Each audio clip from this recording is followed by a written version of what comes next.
Dear ones, let's be realistic. Life is tough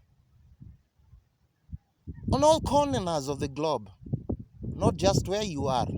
Life is tough, not to you alone, but to everyone else. So when you're wanting things, when you're making plans, when you're desiring things, when you're wanting what's best for you, it's very reasonable to put the interests of other people at heart. Otherwise, it will be immorally corruptible to always want everything to work out to your advantage with total disregard of the feelings and the effect that your actions do to other people. You cannot always push, force, and manipulate other people to act to your advantage every time and expect to hold a sane mind or to have peace in your heart. Because when you're carrying negative energy around, when you're carrying some blinded and confused sense of importance to yourself around, not caring about other people, that negative energy will always have a boomerang effect on you, because if you are obsessed in wanting things to work to your advantage, when they don't work as you expect, definitely you will be heartbroken. You will have a sense of bitterness and resentment in your heart towards other people just for nothing. It's only that your desires are misdirected and are blinded by selfishness. You see, sometimes we think that selfishness is when people ask you for things and you deny them when you have them. But there is some sense of blind, blatant selfishness that is not consciously registered in the minds of many, where you're always pushing and driving your agenda in every aspect of life. You realize that when, let's say, when you're going to buy something, when you enter in a flashy and classy shop, you will realize that you will find some remorse to bargain, and because you want whatever you're going to purchase, you will offer the money that has been requested upon you. But you realize that when you enter into a business that is starting, or maybe someone is struggling in business, you will want to bargain even to the last penny according to your sense of judgment towards that business, and you want to squeeze every penny out of the seller. And maybe you will have some advantage on bargaining power, and maybe because the seller has stayed for a while without selling, or maybe he hasn't sold anything that day, he will sell at a loss to you, and you will go celebrating, but you will leave that person complaining and grumbling and bitter, having sold something at a loss just because of your selfishness.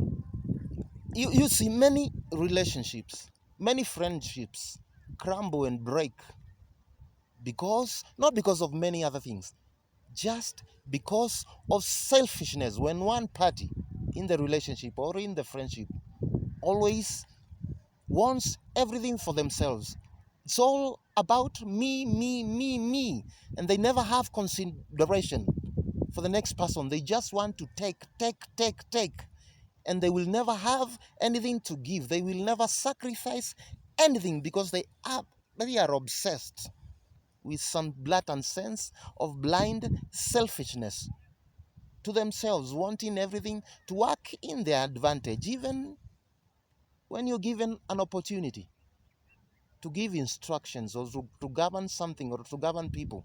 Understand clearly that is God who has given you that opportunity. You cannot always selfishly drive and force and manipulate your own agendas to thrive over the interest, over the hearts of other people. You got to have some kindness and some sense of reason to understand that other people, the people you are ordained to govern, if they weren't there, you wouldn't get that opportunity. You have that opportunity to govern or rule over other people because they are there. And if they are taken away, you will have nothing to govern. You will have no position to boast or grow or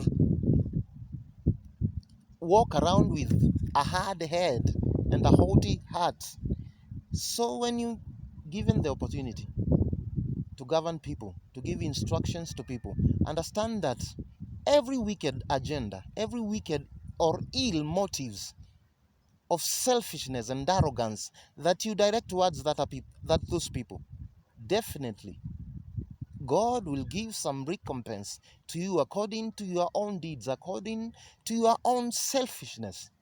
So it's always morally upright to put the interest of other people at heart.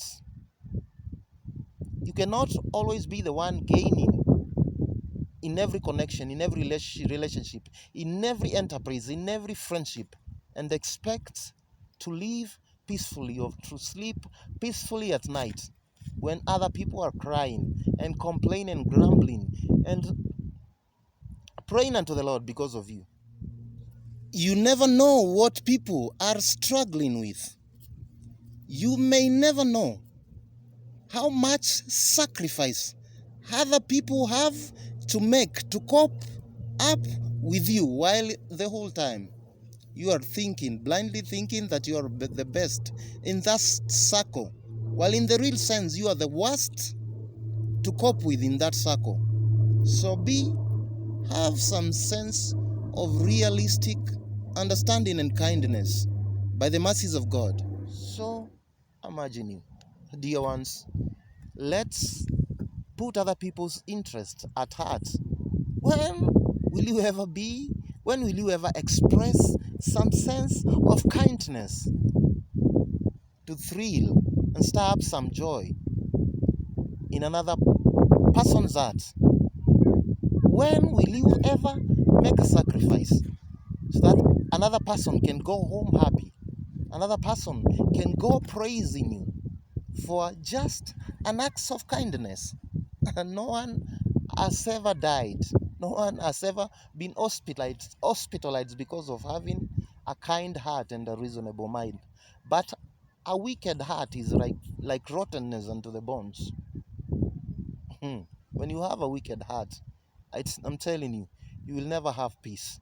That negative energy around your heart and around your mind will always haunt you until you choose to transform your heart into some sense of kindness and consideration to other people. Oh, hallelujah. Praise Jesus.